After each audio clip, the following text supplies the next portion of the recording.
UN expert, Israeli occupation longest in modern world.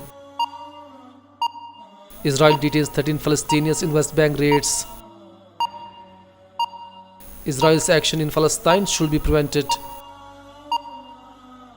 Russian forces conduct first patrol in northern Syria. Germany welcomes Turkey-Russia deal on northern Syria.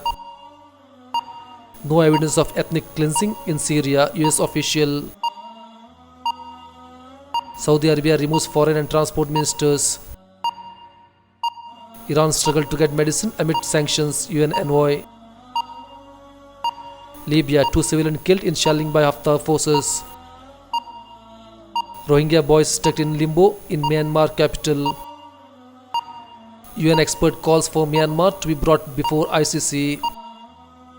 Pakistan and India sign SIKH border crossing agreement.